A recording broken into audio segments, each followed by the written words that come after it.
Testingan po daw nato ning adobo sa gata nga kanding bitaw mga par no.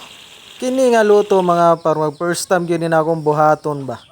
Basta mga first time bitaw na akong lutoon mga par no. Excited kayo ko ba nya. Tamang-tama jud kayo na isa ka perna diri nabilin sa ref bitaw mga par no. Unya unsa pay dugaya nato na atuwa na nang tadtadon. Kini lang diri mga par no. Akong problema karon ba kay nabalaka jud ko sa akong pantadtad diri mga par ba kay perti na magyud nagahiag bukog ning kanding. Basta kay kini akong gigamit ka pantadtad mga parba nagibang ba. Mao ni karon nga nagilis ko og sundang ni dato adlaw eh.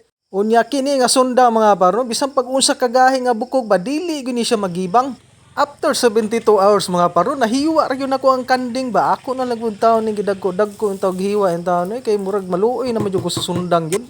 Nya ako na po na siyang timplahan yana mga par tanglad, luya, nya dahon laurel nya butang na tubig kay ato pa man ni pahumoko ni atong kanding mga par.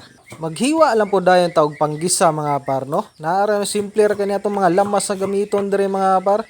Luya, sibuyas, ahos. Unya syempre ang sili nato da mga par ayaw jud nagkalimti kay adobo man ni sa gata. Ginahanglan mo jud kayo nga nay sipa bitaw halang-halang. Kung mag-adobo sa gata gani ka mga par nya walay sili ay na lang jud pag-adobo sa gata paksiwa na lang na.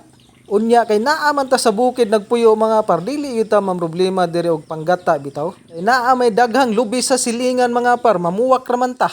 Ayaw lang pud pasakop mga par kay mahal ra ba ang lubi karon. Nya after 72 hours mga par ara atong gipakuluan nga kanding sa magpahumog gali ko og karne mga par diri jud ko sa mga buhan para makatipid pud ta sa gas bagay perti naman yun ning gahian ning kandingan ni. Ako lang po ni siyang tanggalon diha mga par kay dili man pud na koy kuyog to yang pinakuluan bitaw. Ambot lang jud bitaw mga par kay dili jud ko ganahan na ning ana ba kay mura na magpaminaw na ko murag hinugasan na siya. Kahuma na to gisa sa iyang mga aromatics mga par ato na ihulog na atong kanding. Nya ato na po na butang og tuyo, suka nya butang na ato tong atsal na to mga par nga naisili gamay ba nya butangan na po nato nagpaminta og dahon ng laurel.